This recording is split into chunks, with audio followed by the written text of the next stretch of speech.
Olá, meus amigos e amigas, Paulinho Lamana na área, sentiram minha falta, né? Pô, eu sentia de vocês aí, para alegria de uns e tristeza de outros, estou de volta! Hoje é segunda-feira, estou gravando o primeiro vídeo, espero gravar os 4 essa semana, tá ok? Então para você que tem compartilhado, favoritado, já se inscreveu no canal e comentou, o troféu Joinha continua sendo seu. Aqui você se inscreve se não está inscrito e se gostou do vídeo, você dá um joinha, dá um like, passa ele para frente. Beleza? Semana passada eu fiquei fora, tive alguns compromissos, tá tudo bem comigo, agradeço aí a pergunta de algumas pessoas que chegam por e-mail, no Face, no Skype, valeu demais. Falando em Face, eu não consigo mais adicionar ninguém, todos que estão me solicitando amizade, o que eu faço? Sempre sai um ou dois, então eu pego o último lá, quer dizer, o cara que me, na ordem cronológica lá, o que chegou primeiro, e eu vou adicionando dessa forma, tá? Mas você pode me seguir no Facebook, no Instagram, no Twitter, esse tipo de coisa que dá uma estreitada aí no relacionamento, viu? E eu respondo sempre que eu posso, tá? Sim, eu tento fazer uma rotina, tem uma rotina, né? Logo que eu acordo, eu tento responder alguns e-mails e responder aquilo que está atrasado no Face, por exemplo, tem muita coisa no Face que eu não respondi ainda. Mensagem no Skype, então nem se fala. Então, desculpem por isso, mas eu não quero deixar isso mecanizado, não quero absolutamente. Eu faço questão de ler, às vezes demora, esse é o preço que a gente paga, né, para ser um pouco mais próximo. Mas vamos lá. Deixa eu mandar um abraço aqui para o meu amigo Roberto Wassen. Roberto, valeu demais, um grande abraço para você. Para quem mais? Para o Gustavo Ludovico. Valeu, Gustavo. Obrigado aí pela preocupação, tá?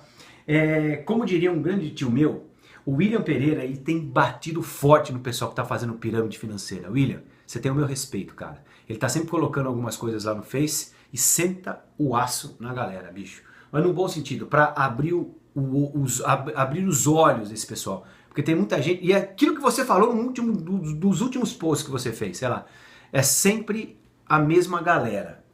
E é impressionante como o pessoal fica cego com isso, né? O dinheiro acaba cegando a pessoa, mas dá tempo ainda de vocês se livrarem de muitas furadas. Agora tem de tudo que é jeito, né? É impressionante, cara. Mudou a cor do telefone, meu. O aparelho é o mesmo, vai tocar, quer dizer, já foi avestruz, já foi boi, já foi tecnologia e agora tá em metais e pedras. Então, escutem o que eu tô dizendo. Escutem o que o William tá falando. William, isso aí, Williams. Vai dar água de novo. Vai dar água de novo. Mas beleza, né? Salvei o meu. Pensa assim, chapa. Pra variar, o Skype tocou e a gravação parou. Já cancelei aí coloquei modo avião para isso não acontecer. Ó, continuando aqui, finalizando um abraço, um grande beijo, na verdade, pra Cleide Grossi, que tá lá no Canadá. Cleide, um beijo pra você, obrigado pelo carinho, tá bom? Ó, Inácio Santos, ele fala, Paulinho, qual o critério que você utiliza para sair das operações? Gente, o mesmo critério que você pode utilizar para entrar, você pode utilizar para sair. Não dá para falar exatamente que eu só utilizo um critério. Se eu estou posicionado, por exemplo, eu tento enxergar qual que é a dinâmica do movimento que precedeu a minha entrada, inclusive, né? A partir desse ponto, eu vou ter uma projeção, possível projeção, de uma movimentação. Porque sempre que eu entro, eu tenho uma ideia da onde aquele movimento pode me levar. Olha as condicionais.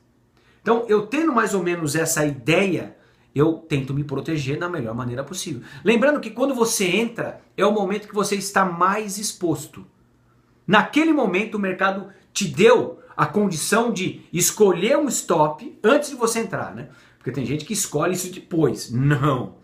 Escrevam e executem. Não executem e escrevam.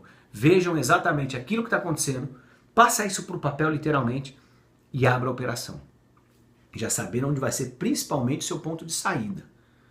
O take profit, o seu lucro, ele pode variar em função de toda a dinâmica que suceder, né? Que depois acontecer. Agora, não existe uma regra. Não existe uma regra.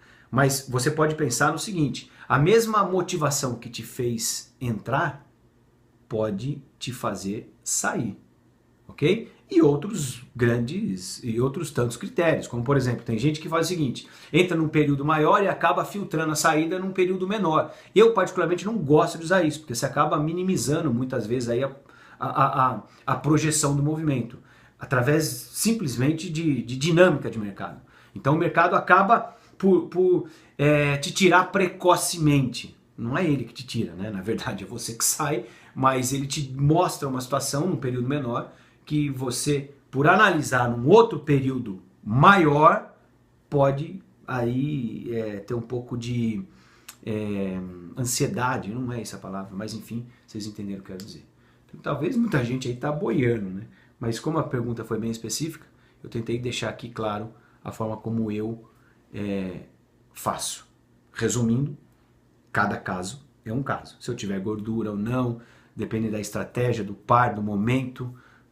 Não dá pra falar, Inácio. Não é simples, não existe uma regra, tá?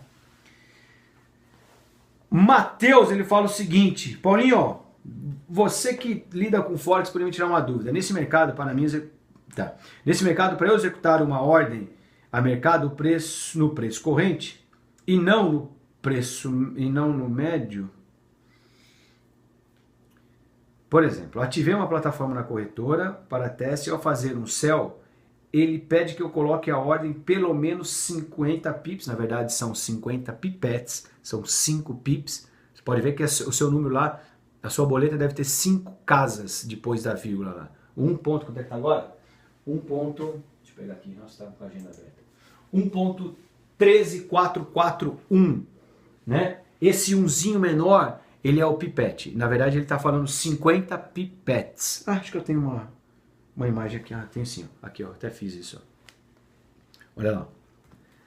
Ok? Ele fala para você colocar uma ordem diferenciada ou dar um espaço entre os 50 pipettes. Pip é a última casa maior aqui, tá? Essa casa aqui, o pipette, é 1/10 do pip. Tudo bem? Quando ele fala para você manter esse espaço, é em função de toda a dinâmica do mercado. Às vezes você pega isso num momento que está muito, muito volátil e às vezes não entra a ordem. Então ele vai dar o recote, ele vai recotar aquela entrada. Você falou para entrar a 18, e aí o mercado bem naquela hora, comprando 18, ele foi para 19 ou 20. Ele vai mandar uma mensagem para você de volta, por exemplo, dizendo que não está mais naquilo. Então eles mantêm ali uma distância mínima do mercado por segurança e dinâmica mesmo. Outra coisa, para evitar esse recote, você pode ativar o slippage, que seria a tolerância, esse carinha aqui, ó.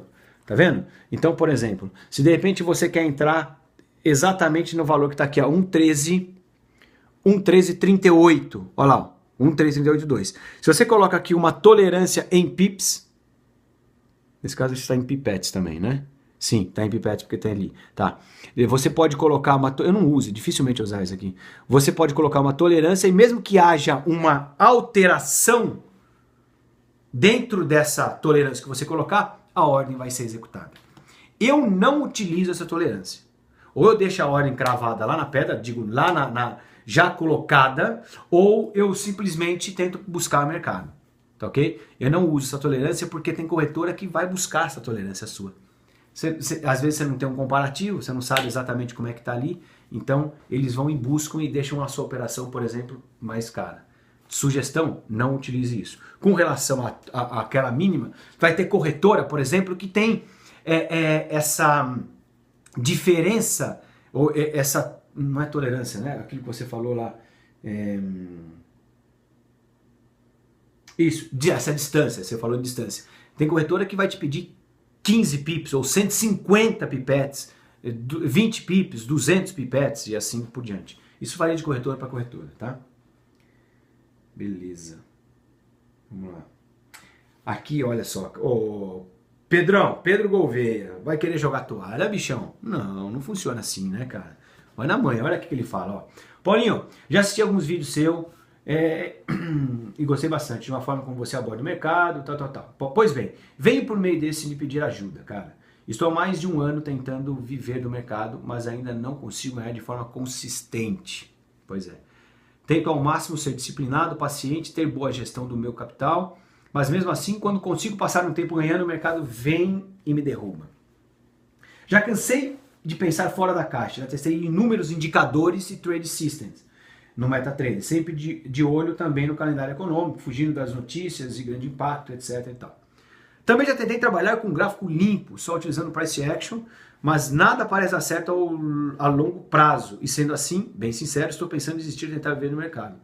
Estou te passando em anexo o setup que estou utilizando. Então, ok, cara. Aí ele fala que trabalha com Raking Ash, zigue-zague, enfim. Mas, Pedrão, faça um exame de consciência nesse um ano. Um ano é pouco tempo, ok? E você, pelo que eu percebi aqui, pelo pouco que eu tenho mais algumas coisas aqui embaixo, pelo que eu pude perceber, você foi, você já experimentou quase de tudo ali, cara. Você não teve ali uma linha que você seguiu e foi desenvolvendo essa linha. Tem coisa que não vai dar certo para sempre. Aliás, qualquer coisa que você fizer, qualquer setup que você colocar, qualquer estratégia, ela não vai durar para sempre. Ela vai ter um prazo de permanência, um prazo de vida útil e vai mudar porque o mercado muda. Tá ok? Mas isso não quer dizer que você tem que abandonar o que você vem fazendo e simplesmente, talvez, adaptar. Se necessário, sim, mudar, mas para algo que seja confortável para você. Mudar da água para o vinho, você tem que esquecer o que era velho, teoricamente, e aprender tudo de novo. Existem simples adaptações que você faz que entende que o mercado muda. Por exemplo, o cara que opera com price action, eu estava conversando com um amigo nosso hoje, o cara simplesmente ele falou, Paulinho, eu não consigo mais comprar. Me travei. Travei na compra. Eu não consigo comprar, só vendo. Uma hora o mercado vai virar. E ele não pode ter esse engessamento, ele não pode ficar engessado. Porque se ele ficar engessado, a hora que o mercado vier, vai ser um stop atrás do outro. Ó. Tudo que ele ganhou catando milho, ele vai entregar de mão beijada na quirela ali. Não vai ter jeito, vai entregar. Então, a mesma coisa para você, Pedrão. Primeiro, tenha paciência. Segundo, eu vi que você falou muito de disciplina. Será que está bem disciplinado assim? Tem muita gente que tem ansiedade em querer operar de qualquer jeito. Sabe o que acontece quando eu tô com muita vontade de operar? Sabe o que eu faço? Não lembro se eu já fiz isso aqui para vocês. Faço isso aqui, ó. Eu tô com muita vontade de operar, ó. Tchau. Saio. A operação não tem que ser forçada. Eu não tenho que caçar a operação ali. Não adianta. Isso vai funcionar para você no curto prazo. E eu não sou trader de curto prazo, cara. Não faço trade de curto prazo. Não sou trader de curto prazo. Eu faço a coisa para sempre. Então, e aí vem o lance do quê? Do quanto você procura. O quanto você acha que realmente dá para fazer todo mês, né? E vem aquelas utopias das mais utópicas que você possa imaginar. É possível, Pedrão. Tem que ter disciplina, pelo jeito que você está buscando. Mas veja se você não está escorregando em algum momento desse. Tá? Então, é isso aí. Espero que tenha ajudado dessa forma, meu irmão. Desculpa aí a demora, tá? Olha só. Estão me perguntando aqui o seguinte. Eu vou falar abertamente porque é uma corretora de ponta, então não tem problema. Estão falando aqui da Dukascop. O cara fala o seguinte, Paulinho, meu nome é Gilberto, moro em... Como é que chama? Cadê? Tá embaixo, cadê? São Paulo, capital. Na Lapa. Tá. Gostaria de saber com relação à bridge da Dukascop. A Dukascop é uma corretora suíça, bacaninha, toda regulamentada, forte, tem depósitos mínimos e tudo mais, só que ela não tem um MetaTrader. Ela tem uma plataforma proprietária dela, só que você pode sim utilizar um MetaTrader para operar. Só que para isso você precisa do quê? Do que nós chamamos de bridge. É um meio do caminho. É um intermediário, nesse caso da Dukascop, terceirizado, ok? Que vai ligar a plataforma deles, ou a sua instância do MetaTrader. O desenho é mais ou menos esse. Deixa eu ver se consigo desenhar rápido aqui. Eu sou um péssimo desenhista, hein? Você não faz ideia. Mas só para vocês terem uma ideia, tá? Devia ter feito isso antes, né? Mas vamos lá. Ó, então vamos lá. Tem um Opa! Pera aí. Deixa eu cancelar esse cara aqui, daí ele não vira mais. Aí. Então, olha só. Então vai ter aqui o MetaTrader 4, MT4. Por que não tá indo? Acabando a tinta da caneta, hein? MT4. E aí vai ter a Bridge. E aqui vai ter a corretora. Vamos pôr o broker. Broker, aqui. Esse cara aqui é o intermediário. Então ele vai mandar a ordem para o tá ruim, né? Aí, ó. Ele vai mandar a ordem normal, a Bridge vai interpretar e vai fazer a ligação com o broker. E o broker vai mandar para o mercado, enfim, vai fazer a matemática dele lá. Só que é o seguinte, quando acontece de usar uma Bridge, existem algumas Bridges que são gratuitas e não são recomendadas por essas corretoras. E tem algumas outras Bridges que são pagas. Cara, isso pode custar até $1 por ordem. Pô, mas por que você falou $1 por ordem? Porque isso pode ser muito caro, cara. Isso pode ser muito caro, dependendo da forma como você trabalha, é muito caro isso. Isso pode ser a diferença entre você fazer lucro ou não. Acredite. Ah, mas eu trabalho com um caminhão de dinheiro. Aí tudo bem. Que não é a maioria das pessoas que assistem o canal. Não é. Os caras estão começando. Tem muita gente que tem muito dinheiro, mas mesmo assim, se trabalha com uma sequência, com, por exemplo, ordens ponderadas, seja na compra ou na saída, o cara tá enrolado, porque é um para entrar e outro para sair. Então, pensem nisso, tá? Pensem com relação a isso.